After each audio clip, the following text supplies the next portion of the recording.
You guys, I'm getting kind of late on filming. It's 9:11 right now, but it will still be up hopefully within an hour. Cross your fingers. Let's not make this one too long.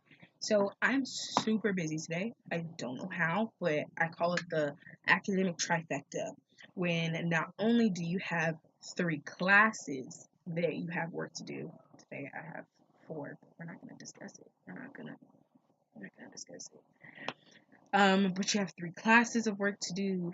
You are not balancing your personal, your academic, and also your like social life. I call personal like me because me is hard to maintain. Like me life is hard to maintain. Social life is like me and friends and stuff. So you're not balancing those three, and then also you have your mind, body, spirit is also not being maintained. So I call that the academic trifecta, where you have three sets of threes that are out of whack. And yeah, it's hitting today. It's hitting today, um, on the third day of a business week. So I'm shook, but we shall persevere. We shall overcome. Um, but yeah, so let's go ahead and get into tonight's app. It was crazy. I feel like this is probably my favorite episode so far. I think the first episode was really just exposition and sorry, I'll take these off so you don't glare. It was really just exposition and establishing characters and stuff. And the setting, getting to know like the basic characters and their mannerisms and stuff like that. Um, and then the second episode was basically just building upon the story and whatnot, just kind of boring, if you will, but it wasn't boring because it was necessary. But episode three though, she thick. She thick with a whole lot of plot. She's thick with a whole lot of tea, a whole lot of juicy gossip, and I feel like it was the best, like episode. So I'm here for it. Okay, okay, okay, okay. So, I took notes. Also, look how many notes I took. Also, my phone's on 10%, so hopefully it doesn't die. Okay. Can you focus on me? Baby, can you focus? Okay, it's not gonna focus. I'm singing to you. Focus. Thank you. So it's dark, but as you can see, so many notes. Maybe you can't see, I'll brighten it up a little bit. So many notes. Alright, so I was taking like a bunch of notes at first, and then as like the show went on, I was like, you know what, this is too much. So first thing is where the episode starts. So the episode started at Allie's house with Caitlin, Dylan, and Ava. They are going over the alibi that of course Allison decided to volunteer herself, which I wrote down like that's crazy, girl. Like I don't know why she did that from the beginning, trying to help these kids out, girl. Like you faked your own death. Like the police are already on your behind still, but whatever, like she decides to be a good Samaritan and help out these college students with the murder that they may or may not have committed. And then I also wrote this down because I thought it was pretty funny. Ava's like, "Well, what are you gonna do, Allie?" I'm like, "Girl, do you know who this is? This is Allison Diva freaking Rentez. Like, you don't know who you're dealing with. Don't ask her what she's gonna do. She has been around the block. Okay, she knows.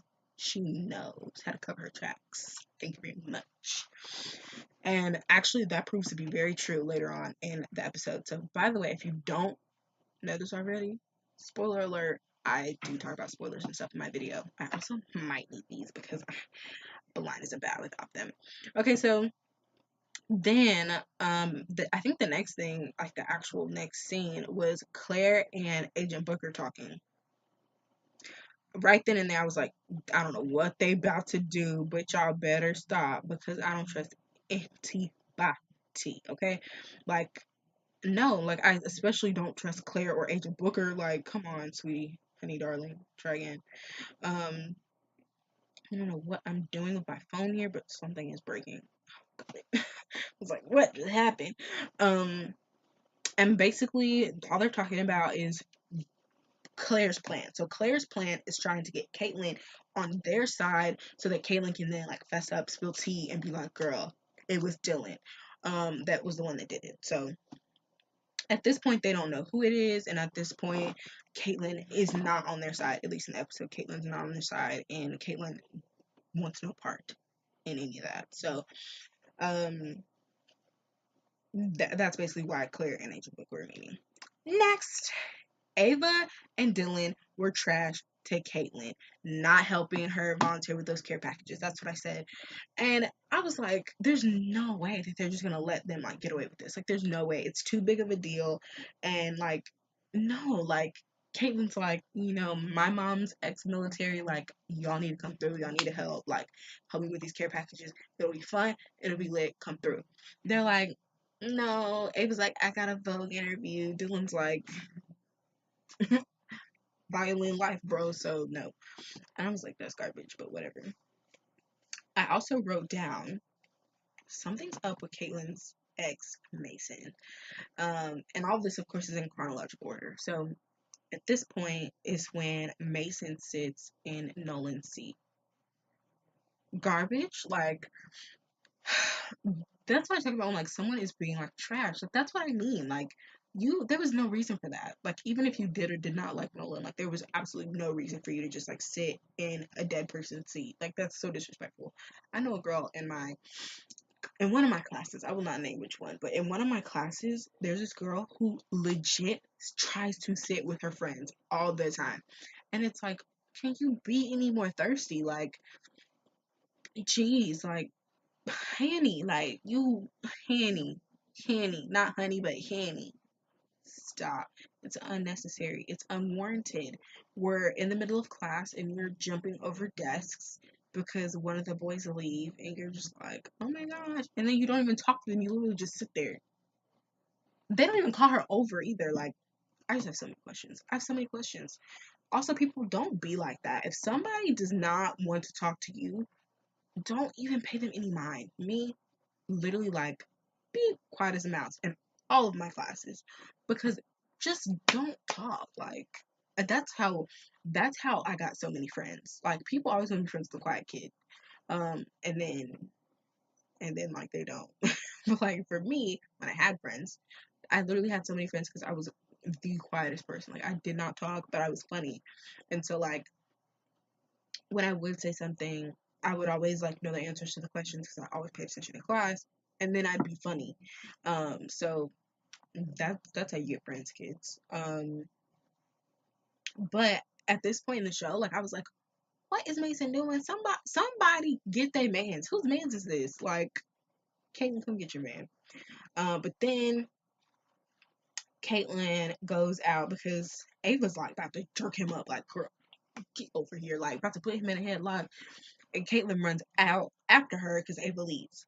Also, who is running in heels? Who is showing up to class like that, first of all? Second of all, who's running away in heels? Also, I don't know what kind of conditioner she's using because that Pantene did her right. I don't know. It was 10 out of 10. Okay, so then, of course, Agent Booker outside being nosy as heck and shows Caitlyn a picture. Give me a second. Let me get a cough drop. Hold on. My voice, I can feel it. All right, this should be helpful. Hopefully, it doesn't get annoying with me talking this way. But yeah, this should help out a little bit. So, Agent Booker outside being nosy as heck basically stops Caitlyn and is like, "Girl, what you doing?" Caitlin's like, "I forgot a book." Like, you ain't got no bag with you. How you gonna carry the book? What? Okay, just lying.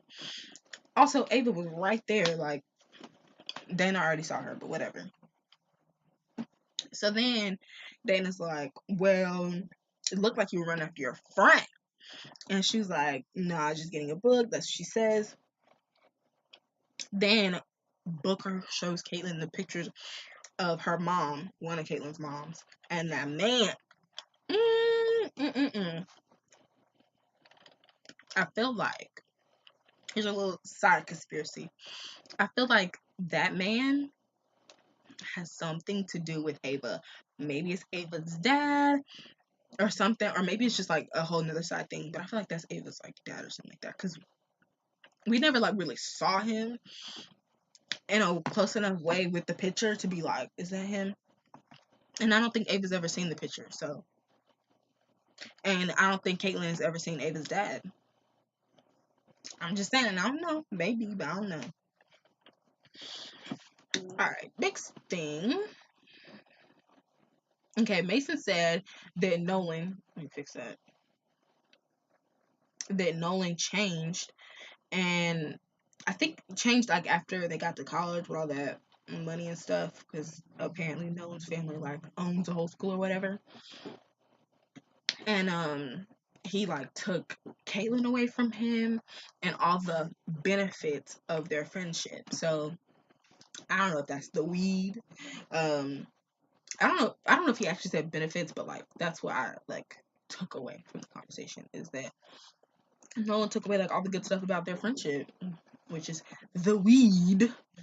And Mason's a girl, but then Caitlyn didn't want Mason or Nolan, which is why Mason is the perfect candidate to be murdered. So we'll get there though. We'll get there. Then Mason's talking about this with Allie, and Allie's basically just like, you sound like a killer, but whatever. Alright, next. And then they show like this weird, like 2-second clip of Dylan putting like icy hot on his back. I think it was like some type of patch on his back while he playing the violin. And I was like, is that because he crazy? He done pushed and dislocated his, shoulder or something like that. Nolan off the building, or is it because he's been playing violin a lot? I don't know. I play my ukulele, but that's not like weird, like shoulder movements or whatever. With a violin, you're constantly doing this, so maybe I don't know. And then this is the point that I want to talk about. Ava's roommate, trash. I found out later that her name's Zoe. I think, yeah, her name's Zoe. Trash. First of all, you're wearing my clothes. Second of all, you want to comment about what time I'm getting drunk? If I want to turn up, I'm gonna turn up. Not me. I'm a Christian girl. I don't turn up. I'm not gonna drink or any of that thing, all that worldly stuff. I rebuke it in the name of Jesus. Amen.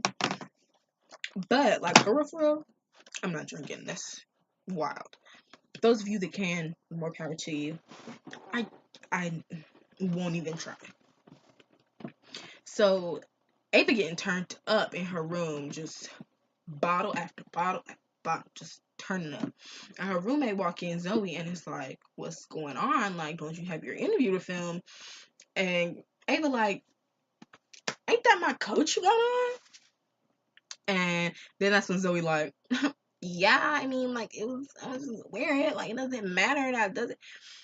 And then she's like, you know what? Ava's like, you know what? Keep it. Tell me why, dumb Zoe. You know what her comeback is? Isn't this the one your dad gave to you? So you know this coat is important to me. And instead of you not wearing it, you know what your dumb behind decided to do? Not only wear it, not only come in my room wearing my stuff, comment on how you know it's important to me, and then be like, you don't want it? Stupid. Electric chair. So, I was a little upset about that. Like when she said that, I was like, what? Trash. Um, I said Ava's interview for Vogue was me, the first one and the last one. Last one was really good, and I didn't take notes on that part because it was towards the end. She was speaking facts though. I like that. She was saying like the last one. She was like, I'm not perfect. I'm not perfect for anything, and surrounding myself with people who want to be perfect is not going to be healthy for me. And I feel like that's such an important message that a lot of young people, like we have that today. We want to surround ourselves with Instagram models, or we want to surround ourselves with these big celebrities and these big famous people, or these, popular people or whatever. Like, we're always striving to hang out with popular kids. When instead of you making being yourself cool, I feel like that's always, once I found out, like, being popular ain't that cool, being known by everybody ain't that cool, like, it's really not what it's all, cut out to be. It's when I really stepped back and was like, nah. That's when I realized, that was the moment, you guys, that I realized I don't want to be famous. It'd be cool to be known, but like, I don't want to be Beyonce level, because everybody's always in your business. Everybody's always making stuff up about you. Everybody's always, what is Maria doing? Like, how are her grades? Like, always comparing themselves to you. And you're just like, well, can I be me? Can I have some failures? Can I learn some lessons without people always jumping down my throat about what I'm doing? Like, get off my back, Junior. Thank you very much. So I thought that her last message was like really, really good. I really enjoyed that and loved that. But her first message, girl, was turned. Oh, she was drunk. She was like, you know what? Who am I? I was like, girl, I can tell you who you aren't. So I can tell you what you aren't sober. See, it was gonna be funny. It was gonna be funny. I messed it up. I'm sorry. Okay. So then Caitlyn does end up talking, or Claire does end up talking to Caitlyn. Um, what basically she brings to fruition the plan that she was sharing with Dana. Claire says that she will get rid of the pictures just like that, easy peasy, lemon squeezy, not gonna be a problem, not gonna be an issue. That's what she says. If Caitlyn can figure out which of the two, Ava or Dylan, has something to do with Nolan's murder. And Caitlyn's like, well, girl, I'm a tribe. Like, I cannot make any promises. And Claire says this line: when have you ever tried and not succeeded? I feel like that right there said so much, right? I feel like that right there was the moment that I was like, something's going up between all of these people right now. Like, this is really super sketchy. So, I don't know. I think that that's when I realized how much influence Claire had, as well as like how much she knew about Caitlyn, as well as how far she was gonna go to figure out what happened to her son. So, I was taking those off. I hate the glare though. Like, I'm so sorry about that. Um, Also, I said that I love the scene in the student union when the three of them get closer and like, do the whole super cliche thing with the packing peanuts. Also, packing peanuts don't get out of anything. Like, we had like a huge box, and they had like a bunch of them in the like bottom of it, and they were literally everywhere. Like, everywhere. I was like, can somebody legit had to like vacuum them up? It was a mess. Also, they're bad for the environment, so come on, kids. The three of them go to the shack in the woods, and guess who they find there? Blonde-haired girl, not Taylor, but Allison. Allison ends up showing up there, and they did like the whole like commercial cliffhanger. I was like, who could like they see? Like, is it Nolan? Like, is he alive? Because PLL be throwing you some like huge curveballs, like crazy stuff mid-season has happened. Like, it's not a big deal. So it's Allison. Then Allison and the three kids start looking around. It looks like Dylan finds something, but I can't really see what it is. So, but Ava, I think Ava sees him. It's either Ava or Caitlin, but one of them sees him and is like, "What would you find?" And he doesn't show Allie. And then later on, it comes out that it's a gum wrapper, but he hid it from Allie because he doesn't totally know if he can trust her, and yada yada yada, whole tea. So then Dylan is like sitting in the back seat because Ava and Caitlin are sitting in the front. They're going back to the school. And he's like, bro, what is that smell? Something stink. I'm like, what? Ava got some dirty drawers back there? Ava, you nasty girl. Go get your life. You're disgusting.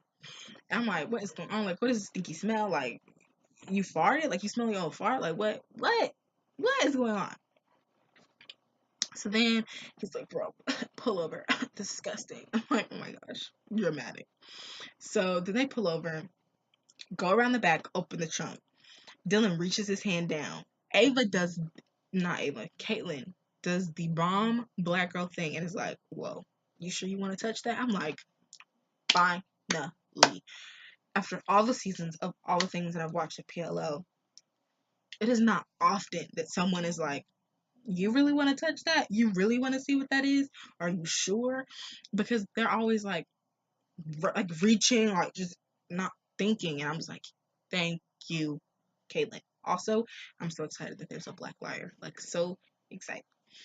Okay, so then they look in the back. Guess what it is? It is a dead rat, y'all. And the rat, it looks like a possum to me, or like a ferret or something. Like, it didn't look like a rat, but I didn't have my brightness turned all the way up either. I was not concerned.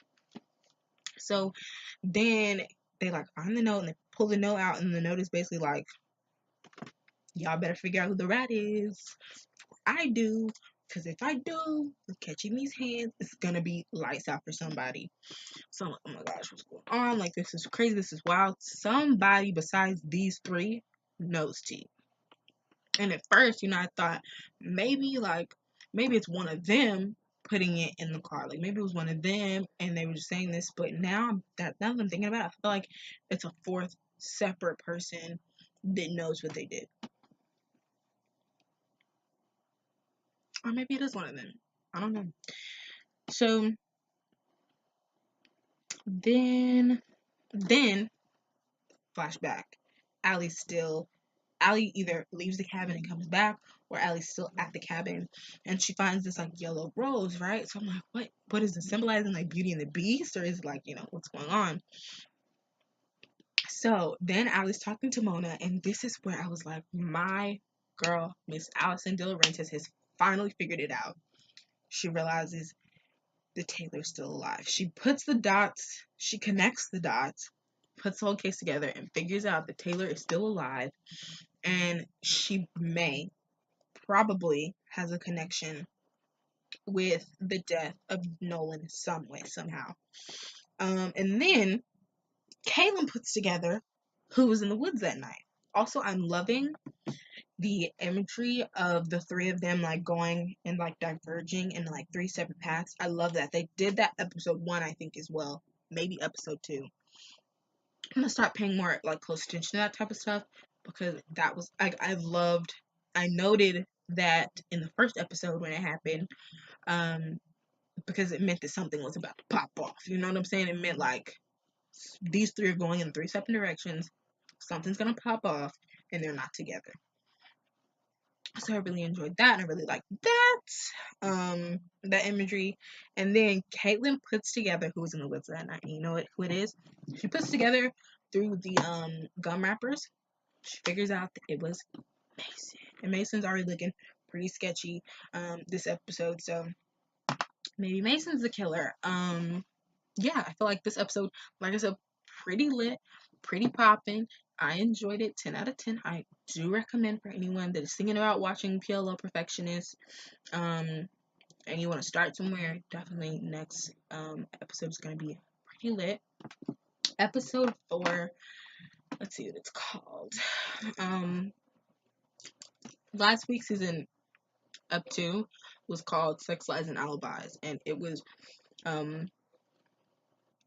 really the main takeaway from that was Allie's like proposal for the alibis,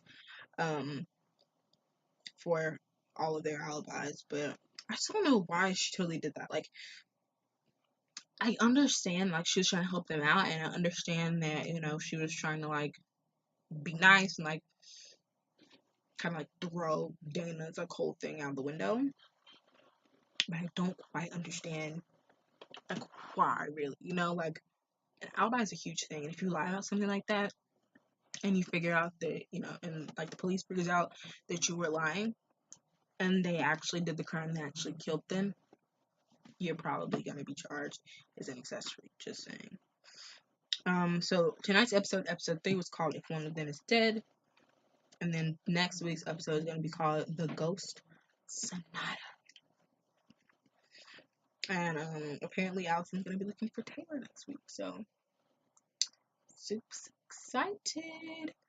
Yeah, I'm gonna get back to my work though. I really am like enjoying these videos and these like weekly recaps. I think that they're really amazing.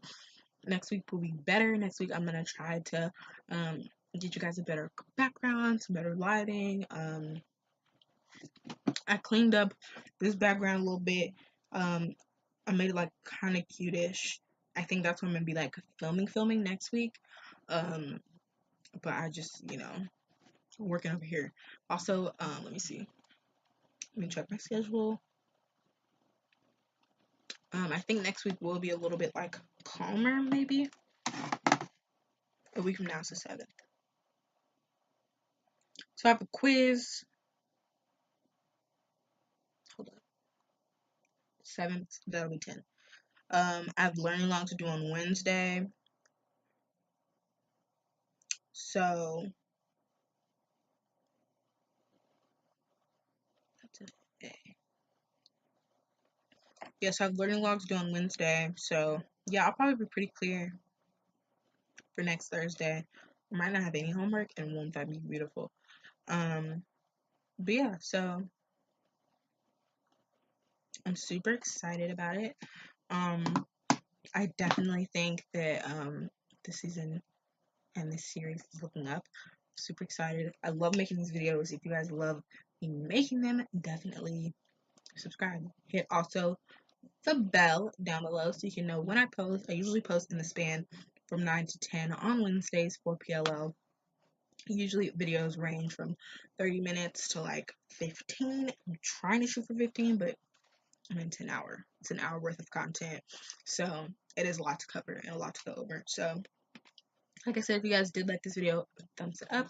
Hit the bell so you know when I post. Also subscribe. Also check out my social media links are in the description down below. Like I said, I post every Wednesday, so yeah, that is season 1, episode 3 of PLL. Also, I don't edit, so if you thought text was gonna pop up, sorry. Yeah, so I hope you guys enjoyed. Like I said, I'll see you guys next Wednesday for episode 4 recap. I don't want to go. I miss you guys. I just love hanging out with you guys. Also, my hair will be better next week.